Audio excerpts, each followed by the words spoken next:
ഒരു അന്താരാഷ്ട്ര വാർത്ത വളരെ പ്രാധാന്യത്തോടെ നമ്മുടെ മുൻപിലേക്ക് വരികയുണ്ടായി. അതായത് ഈ ലെബനിൽ ഹിസ്ബുള്ളയുടെ പേജറുകൾ കൂട്ടത്തോടെ പൊട്ടിത്തെറിച്ചൊരു സംഭവം. ഒരു വിചിത്രമായ ഒരു ആക്രമണ പരമ്പരയാണ് ലെബനനിൽ ഹിസ്ബുള്ളയ്ക്ക് നേരെ ഉണ്ടായത്. 11 പേരാണ് അതിൽ മരിച്ചിരിക്കുന്നത്. അപ്പോൾ അതിൻ്റെ വിശദാംശങ്ങൾ നമുക്ക് അറിയേണ്ടതുണ്ട്. തിരിച്ചടിക്കുമെന്നാണ് ഇപ്പോൾ ഹിസ്ബുൾ കേന്ദ്രങ്ങൾ പറയുന്നത്. ശരത്ത് നമ്മളോടൊപ്പം ചേരുകയാണ് ന്യൂസ് ഡെസ്കിൽ നിന്ന് വിവരങ്ങളുമായി. ശരത്ത്, ഒരു വിചിത്രമായ സ്ഫോടന പരമ്പരയാണ് ഇന്നലെ ലെബനനിൽ നമുക്ക് ഹിസ്ബുള്ളയ്ക്കെതിരെ കാണാൻ വേണ്ടി കഴിഞ്ഞത്. എന്താണ് സംഭവിച്ചത്? ഇപ്പോൾ ഹിസ്ബുള്ള ഇതിനോട് പ്രതികരിക്കേണ്ടത് എങ്ങനെയാണ്? മരണസംഖ്യ ഇനിയും ഉയരാനുള്ള സാധ്യതയാണോ കാണുന്നത്? മനു, ചൊവ്വാഴ്ച ഉച്ചയ്ക്ക് 1:30 പ്രാദേശിക സമയം 1:30 ഇത്തരത്തിൽ വളരെ വിചിത്രമായ രീതിയിലുള്ള ഒരു പൊട്ടിത്തെറി ഹിസ്ബുള്ളയുടെ പ്രവർത്തകരുടെ കയ്യിൽ അവർ സൂക്ഷിക്കുന്ന പേജറുകൾ പൊട്ടിത്തെറിക്കുന്ന ഒരു സാഹചര്യം ഉണ്ടായത്. ആദ്യഘട്ടത്തിൽ ഇത് എന്താണ് സംഭവം എന്നുള്ളത് അവർക്ക് പോലും മനസ്സിലായില്ല. ഇതൊരു ഒറ്റപ്പെട്ട സംഭവമാണോ എന്ന രീതിയിലായിരുന്നു ആദ്യം കരുതിയിരുന്നത്. അതിനുശേഷമാണ് മനസ്സിലായത് 3000-ലധികം വരുന്ന പേജറുകൾ, അതായത് സിറിയയിലൊരു ഭാഗത്തെയും ലെബനനിലെയും വരുന്ന ഹിസ്ബുള്ള പ്രവർത്തകർ കയ്യിൽ സൂക്ഷിക്കുന്ന 3000-ലധികം വരുന്ന പേജറുകളാണ് പൊട്ടിത്തെറിച്ചിട്ടുള്ളത്.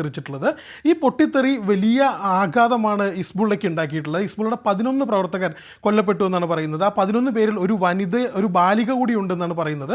മരണസംഖ്യ ഉയരാൻ തന്നെയാണ് സാഹചര്യത്തിൻ്റെ ഒരു തീവ്രത വെച്ച് നമുക്ക് മനസ്സിലാക്കാൻ കഴിയുന്നത്. 5000-ലധികം പേര് ഇപ്പോഴും ചികിത്സയിലാണ്. ഇതിനകത്ത് മറ്റു പ്രധാനപ്പെട്ട ഒരു കാര്യം, ഈ ആക്രമണം ഉണ്ടായി കുറച്ച് കഴിഞ്ഞപ്പോൾ തന്നെ ഹിസ്ബുള്ള പറഞ്ഞിട്ടുണ്ട് ഇതിന് പിന്നിൽ ഇസ്രായേലാണ്, ഇസ്രായേലിനെ ഞങ്ങൾ വേണ്ട രീതിയിൽ തിരിച്ചടിക്കും എന്നൊരു പരാമർശം ഹിസ്ബുള്ളയുടെ ഭാഗത്ത് ഉണ്ടായിട്ടുണ്ട്.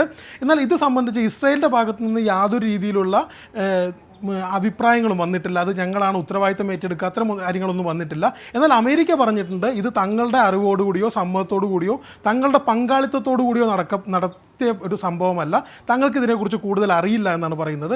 ഈ അക്രമത്തിൻ്റെ ഒരു സ്വഭാവം എന്ന് പറയുന്നത് ഇത് നേരത്തെ മനു പറഞ്ഞ പോലെ തന്നെ വളരെ വിചിത്രമായിരുന്നു. കാരണം ഇതുവരെ ഉണ്ടായിട്ടില്ല ഇത്തരത്തിൽ ഒരു സൈബർ അറ്റാക്കൊക്കെ നമ്മൾ കണ്ടിട്ടുണ്ടാവും. എന്നാൽ ഈ പൊട്ടിത്തെറിച്ച പേജറുകളിൽ സ്ഫോടക വസ്തുവിൻ്റെ അംശമുണ്ട് എന്നാണ് അന്തർദേശീയ മാധ്യമങ്ങൾ നിലവിൽ റിപ്പോർട്ട് ചെയ്തുകൊണ്ടിരിക്കുന്നത്.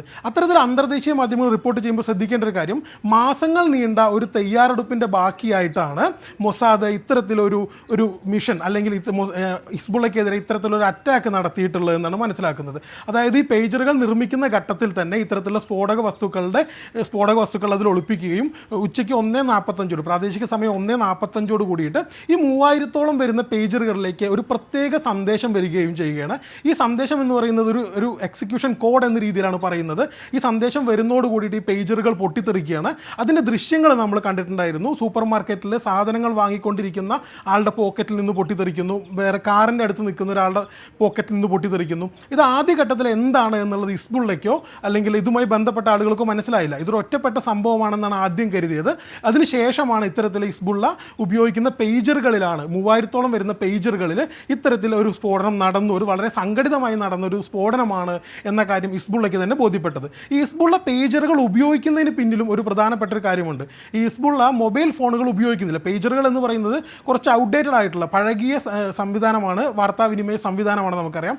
എന്നിട്ട് ഇപ്പോഴും ഹിസ്ബുള്ള അത് ഉപയോഗിക്കുന്നത് മൊബൈൽ ഫോണുകൾ ഉപയോഗിച്ച് കഴിഞ്ഞാൽ ഇസ്രായേൽ തങ്ങളെ ട്രാക്ക് ചെയ്യും, തങ്ങളുടെ നീക്കങ്ങൾ, സൂക്ഷ്മമായിട്ടുള്ള തങ്ങളുടെ നീക്കങ്ങൾ പോലും ഇസ്രായേൽ മനസ്സിലാക്കും എന്ന് കരുതിയിട്ടാണ് ഈ ഹിസ്ബുള്ള പേജറുകൾ ഉപയോഗിക്കുന്നത്. ഇത്തരമൊരു സാഹചര്യത്തിൽ ഈ പേജറുകളിൽ പോലും സ്ഫോടക വസ്തുക്കൾ ഒളിപ്പിക്കാൻ കഴിഞ്ഞു എന്നുള്ളതും മാസങ്ങൾ നീണ്ട തയ്യാറെടുപ്പിന് ശേഷം അത് കൃത്യമായിട്ട് ഒരേ സമയം അത് പൊട്ടിക്കാൻ കഴിഞ്ഞു എന്നുള്ളതും ശരിക്കും ഹിസ്ബുള്ളയെ സംബന്ധിച്ച് വലിയ ഞെട്ടലുണ്ടാക്കിയിട്ടുള്ളൊരു കാര്യമാണ്. അത് മൊസാദാണ് അതിൻ്റെ പിന്നിൽ, അതായത് ഇസ്രായേലിൻ്റെ ചാരസംഘടനയായിട്ടുള്ള മൊസാദാണ് അതിൻ്റെ പിന്നിൽ എന്ന രീതിയിലുള്ള വാർത്തകളാണ് അന്തർദേശീയ മാധ്യമങ്ങൾ നൽകുന്നത്. ഈ സംഭവത്തിന് തൊട്ട് പിന്നാലെ ഹിസ്ബുള്ള പറഞ്ഞിട്ടുണ്ട് ഇസ്രായേലിനെ അതിന് കൃത്യമായ രീതിയിൽ തിരിച്ചടിക്കുമെന്നുള്ളത്. എന്തായാലും സംഭവങ്ങൾ കൂടുതൽ രൂക്ഷമാവുകയാണ്. പശ്ചിമേഷ്യയിൽ കൂടുതൽ ഈ പറയുന്ന പലസ്തീൻ ഇസ്രായേൽ വിഷയം, ഗാസ ഇസ്രായേൽ വിഷയം നിലനിൽക്കുന്നുണ്ട്. അതിൻ്റെ കൂടെ ലെബനൻ അതിർത്തിയിൽ ചില പ്രശ്നങ്ങൾ നിലനിൽക്കുന്നുണ്ട്. ഇതുകൂടി ആവുന്നതോട് കൂടിയിട്ട് പശ്ചിമേഷ്യയിലെ പ്രശ്നങ്ങൾ കൂടുതൽ രൂക്ഷമാവും എന്നാണ് മനു നമുക്ക് മനസ്സിലാക്കാൻ കഴിയുന്നത്. Okay, thank you Sarath. Sarath Ongallur news ഡെസ്കിൽ നിന്ന് നമുക്ക് ഈ വിവരങ്ങൾ നൽകിയത്. Thank you Sarath.